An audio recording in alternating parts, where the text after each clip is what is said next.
For the past 3 decades, there's been one song that defines the holiday season better than any other piece of media could. A song that embodied the switch from the orange leaves of fall to the white snow of winter, bringing forward the joy, the nostalgia, and the magic that the closing 2 months of every calendar year carries. And of course, that song is none other than All I Want for Christmas Is You by Mariah Carey.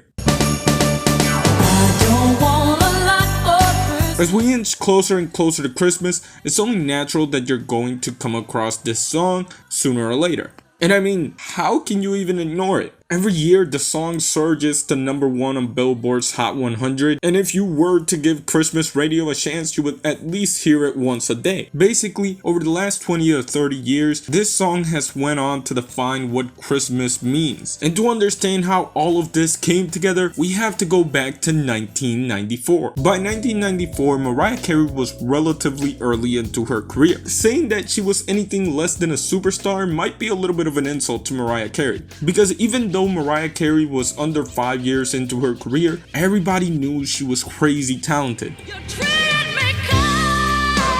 Her self-titled debut studio album topped the Billboard 200 for 11 weeks, with the success of the album being enough to earn Mariah Carey 2 Grammys. And the Grammy goes to Mariah Carey! I'd just like to thank God for the blessings that have brought me here.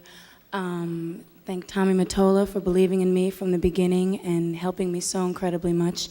My mom for encouraging me always, my whole family, and Don Einer and everyone at Columbia Records. And I'm just really thankful, and that's it. Fast forward a few years, and by 1993, Mariah Carey had topped the charts 8 times. On top of that, she also released 2 more albums with massive commercial success in Emotions and Music Box. And with that level of success, you might wonder, what's next? And well, for Mariah Carey, surprisingly, the next step of her career went on to become a Christmas album named Merry Christmas. You chose to release a Christmas album. I mean, there's so many Christmas albums already. There are tons of Christmas albums, but every year when I go shopping for a Christmas album, I never really find one that I 100% love. And I wanted to do one for myself, really, more than anything, because I love Christmas time and the holidays, and I just wanted something that I could sing along, you know, with my own songs, because I wanted to write new Christmas songs. I just thought it would be fun. It was really just a fun project, and now that it's getting to be Christmas time, I'm going to enjoy it even more. You know, it was just as much fun for me, and it's for me to give something to my fans. This was a somewhat risky decision on the part of Mariah and her team, because although Christmas music is mostly looked at as a cash grab nowadays, back in the mid-90s, Christmas music was more or less in a weird place. Sure, there was a lot of music legends that had released Christmas albums. Frank Sinatra, Nat King Cole, the Jackson 5.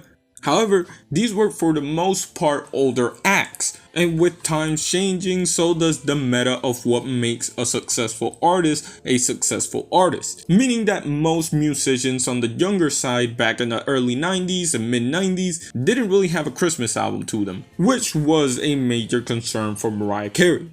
The label was like, why don't you do a Christmas album? I don't know if they were just like, we don't know how long this thing's gonna last, do a Christmas album. And I felt like it was too soon, because growing up, it was always like, people did that later on, you know what I mean? And then I said, I love Christmas a lot, so I might as well try. Carey worked hard to make these songs fit her vision of Christmas, because for those who don't know, Mariah Carey is a big Christmas fan. But my mother always made things really nice for me at the holidays, even like if we didn't have a lot of money or a lot of, you know, things like that. She would wrap up like hundreds of little gifts and write like from the cats or from the dog, you know, she would make it really fun and festive. Like I said, I'm a huge Christmas fanatic, so I love Christmas. Releasing a Christmas record would be a tall task for anybody, even those of Mariah Carey's level of fame. And in not wanting to sell herself short, the direction for the record was simple in theory. Carey set out to make a record that felt like Christmas while also being timeless. And considering that we are just about 3 decades removed from the original release of the record, it's safe to say the goal was accomplished, mainly due to the lead single of the record. On October 29th, 1994, All I Want for Christmas Is You would be released. And the song would take over the world almost immediately, reaching commercial success not only domestically, but in places like the United Kingdom and, interestingly enough, Japan. To say this is the biggest Christmas song is honestly kind of an understatement, as the amount of success the track had collected is enough to put it up there with the biggest songs of all time overall. And it all really comes down to the creative process behind it. And it shouldn't be a surprise why, above all else, All I Want for Christmas Is You stands on top from November 1st to December 25th. Because in the creative process for All I Want for Christmas Is You, Mariah Carey pulled inspiration from other Christmas classics as well as older Christmas records such as A Christmas Gift for You from Phil Spector. She said, let's do an up-tempo and let's get it really kind of rock and roll, Phil Spector-ish, sort of fun like that, and because it's really Christmassy. In addition to Phil Spector, however, the song pulls heavy inspiration from Carey's spiritual connection with God, and more specifically, gospel music.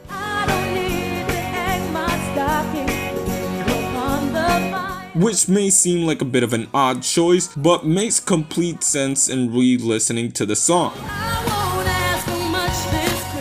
Of course, the track is known for its upbeat tone, but its high energy is something that goes under the radar when looking at this song critically. And we should be thankful because this is something that helps the song stand apart when compared to other Christmas songs. Because when you really think about it, how many Christmas songs actually have high energy and are upbeat? The answer is that it's not a lot, and because of that, not a lot of Christmas tracks carry the same type of joy, high energy, and nostalgia that Mariah brings through, with a heavy emphasis on the nostalgia, because although you may not realize, the lyrical component of this song sets you up to be nostalgic by design. And as I was writing, I was just like, okay, as a little kid, what did I really want? What did I always do? I wished for snow. I wanted, thought about the reindeer.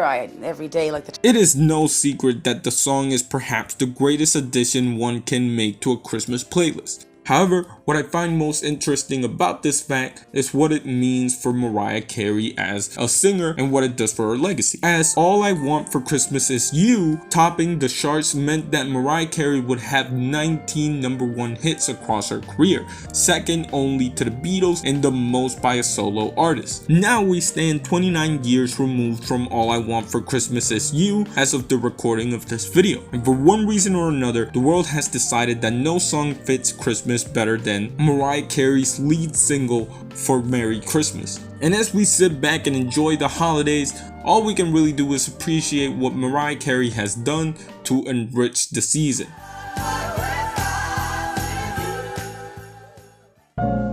Anyways, I hope you guys enjoyed.